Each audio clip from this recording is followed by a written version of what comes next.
आज मैं आप लोगों को जय हिंद नहीं बोलूँगा। जय हिंद की जगह जय श्री राम बोलूँगा, अल्लाहु अकबर बोलूँगा, जय भीम बोलूँगा, जय माता दी बोलूँगा, सत श्री अकाल बोलूँगा, ओम बुद्धाय नमः बोलूँगा। बाकी आप जो भी सोच सकते हो वो सब बोलूँगा, लेकिन जय हिंद नहीं बोलूँगा।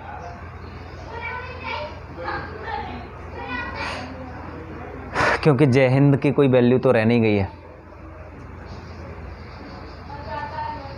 लोगों को धर्म के नाम पर लड़ना है।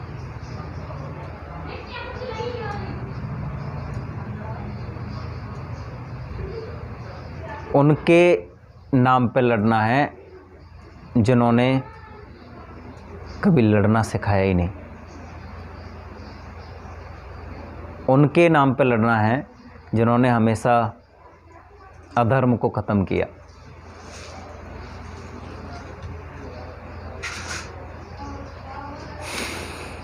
समझ गए होंगे आप लोग मैं किस टॉपिक की बात कर रहा हूँ।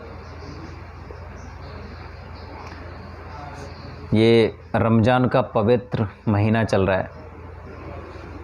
इसी महीने के अंदर हमें रामनवमी, साथ ही साथ हनुमान जयंती का एक पर्व मनाने का सौभाग्य प्राप्त हुआ।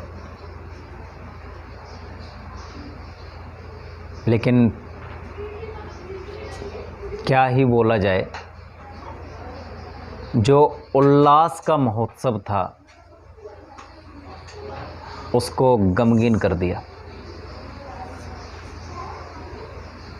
वजह भी कोई ख़ास नहीं है। प्रॉब्लम है धर्म के ठेकेदारों की।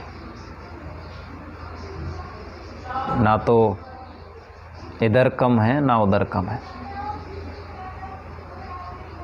रही बात हम जैसे आम जनमानस की, तो हम लोग तो कीड़े मकोड़े हैं। ना तो हमारी जान की कोई वैल्यू है और सबसे बड़ी बात, ना हमारा कोई ईमान है। जो है सब कुछ उन्हीं का है। धर्म की व्याख्या भी वही करेंगे, धर्म के नाम पे लड़ाएंगे भी वही। हम लोग सोते रहेंगे, लड़ते रहेंगे, मरते रहेंगे, आवाज़ नहीं उठाएंगे।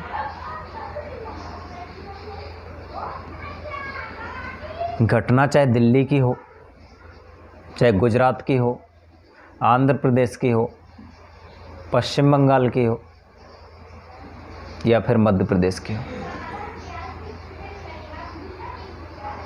सभी घटनाओं में सिर्फ एक ही चीज़ दिखाई दे रही है, और वो ये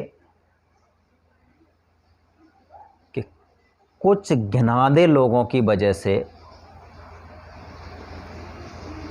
उन लोगों के भाईचारे ख़त्म हो रहे हैं जिनकी पूरी पीढ़ियां निकल गई साथ में बैठते बैठते।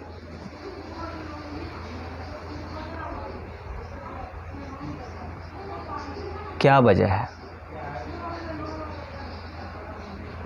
वजह मुझे दिखाई दे रही है, वो वजह सिर्फ इतनी सी है कि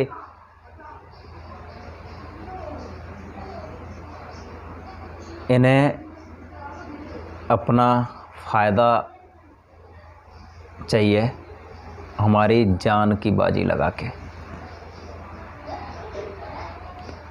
मतलब हमारी जान की कीमत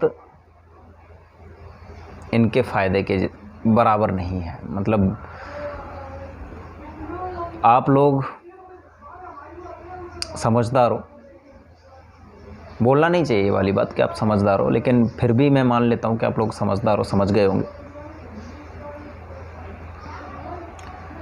बड़ा मन इतना गम में डूबा हुआ है, बिना फालतू। मैंने उस समय को देखा दिल्ली में, सीए जब आया उस समय, मतलब भाई सीए लेके सरकार आ रही है, मैंने तो कभी नहीं देखा कि किसी मंत्री को तुम मतलब जाके सीए के चक्कर में किसी मंत्री को मार रहे हो, किसी मंत्री के बेटे को मार रहे हो, या फिर मतलब कोई सांसद विधायक या फिर कोई मुकेश अंबानी, मतलब मेरा मतलब समझ रहे हो ना, मैं बोल रहा हूँ कि कोई रास्ते से एक बेचारा बच्चा निकला मुस्लिम, तोड़ दिया, एक बच्चा निकला हिंदू, तोड़ दिया। आम आदमी की बात कर रहा हूँ मैं, क्या बिगाड़ा है?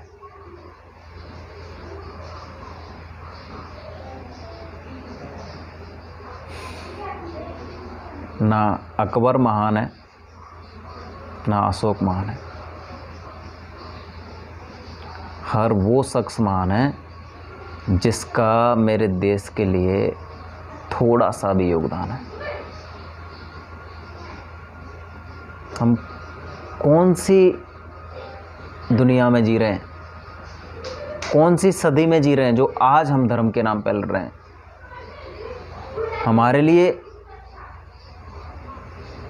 देश प्राथमिक है। जब हमारा देश खत्म हो रहा होगा तो धर्म को कौन बचाएगा? और कौन सा धर्म रह जाएगा तुम्हारा?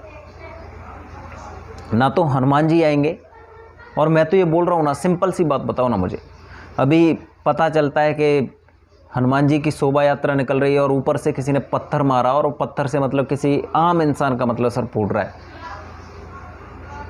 एक दूसरी कंडीशन ऐसी होती है कि एक कब्र है और उस कब्र को मतलब मजार, उसको हटाया और उसकी जगह पे हनुमान जी की मतलब मूर्ति स्थापित कर दी।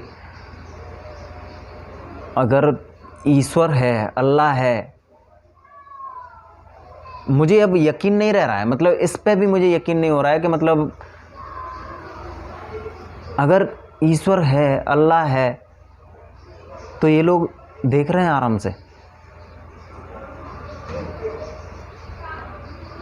हम पिता तुल्य मानते हैं इनको, और किसी का भी पिता मतलब ये नहीं चाहेगा कि उनके बेटे हैं और दोनों आपस में लड़ रहे हैं, एक दूसरे के सर फोड़ रहे हैं। पिता तो वो होता है जो मतलब बीच में आके खड़ा हो जाएगा और बोलेगा कि मेरे रहते तो तुम नहीं मरोगे। लेकिन यहाँ तो पिता की भी हालत मुझे लग रही है कि उस बेबस पिता जैसी हो गई है कि दोनों बेटे बाप से बड़े हो गए हैं। अगर ईश्वर हमने ही बनाया है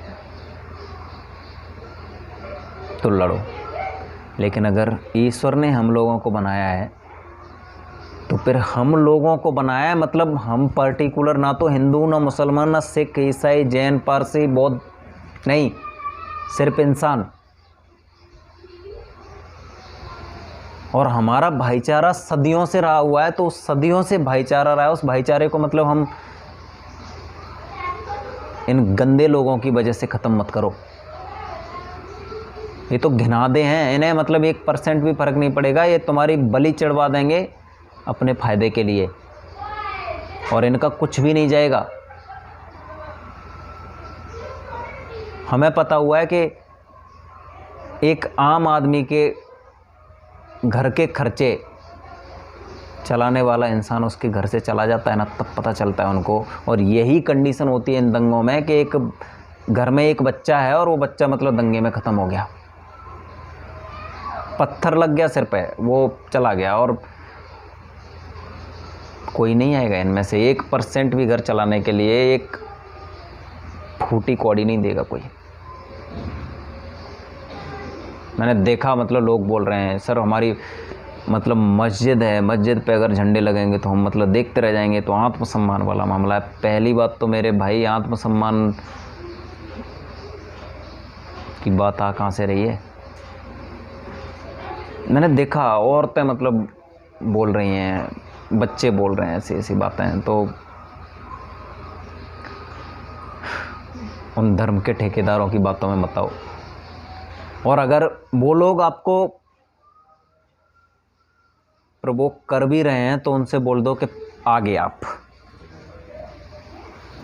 एक पत्थर लगने तो दो उसको। हमारी पुलिस बेचारी, पुलिस में मतलब गोली पड़ रही है, पुलिस में डंडे पड़ रहे हैं, वो इन सब चीज़ों के लिए ही है। वो भी आम आदमी है बेचारे, उनकी कंडीशन मतलब कोई पुलिस में वो नहीं जाता है कि कोई मुकेश अंबानी की औलाद मतलब उसमें जा रही है। मध्यम वर्गीय, निम्न मध्यम वर्गीय परिवारों से, किसानों के, मजदूरों के, उनके बच्चे हैं वो। एक धर्मनिरपेक्ष देश है हमारा। और मैं तो धर्मनिरपेक्षता का मतलब दूसरे तरीके से बोलता हूँ कि इस देश में, ये देश एक धर्म का नहीं बल्कि सभी धर्मों को मानने वाला देश है। और हमारे देश का, लोग बोलते हैं कि हमारे देश का कोई धर्म नहीं है, मैं तो बोलता हूँ कि हमारे देश के सभी धर्म हैं और सभी धर्म समान हैं और सभी धर्मों में भाईचारा है और हम एक दूसरे से इतनी मोहब्बत करते हैं और इसी वजह से आज हमारा देश है। हम बोलते हैं, मैं इंडिया को देश नहीं, मैं इसको बोलता हूँ मिनी वर्ल्ड। पूरे विश्व में जितने भी धर्म हैं वो इंडिया में पाए जाते हैं। सभी भाषाएं, सभी प्रजातियां, इतना वैविध्यपूर्ण देश, और इसकी अस्मिता को हम लोग अपनी महत्वाकांक्षा की वजह से ख़त्म ना करें तो ज़्यादा बेहतर है। बाकी मैं तो यार आम आदमी हूँ, आप लोगों की तरह ही। चलाने वाले तो लोग बैठे हुए हैं, लेकिन आम आदमी की शक्ति बड़ी ख़तरनाक होती है। लेकिन एक एक व्यक्ति अगर ये सोचने लग जाए कि हम तो सिर्फ इंसान हैं और हम इंसानियत के लिए लड़ सकते हैं, किसी धर्म के ठेकेदार की वजह से आके दंगा तो नहीं करेंगे, बिल्कुल भी दंगा नहीं करेंगे। बाकी आप सब लोग समझदार हो, लेकिन बस इतना सा देखो यार, देश से बढ़ के कुछ और नहीं है हमारे लिए। हमारे माता पिता हम लोगों से उम्मीद लगा के बैठे हुए हैं कि कुछ करेगा। अगर हम कुछ करेंगे तो परिवार बढ़ेगा, परिवार बढ़ेगा तो देश बढ़ रहा होगा। और ठीक है, आखिर में मैंने बोला था आपसे मॉर्निंग, वो स्टार्ट जब वीडियो किया तो बोला कि आज मैं जय हिंद नहीं बोलूँगा। यार मैं जय हिंद बोलना नहीं छोड़ूंगा, बाकी सबको जाने दो। तो हमारे लिए सबसे पहले बस एक ही चीज़ आती है, देश, और इसी से मोहब्बत करते हैं। जय हिंद।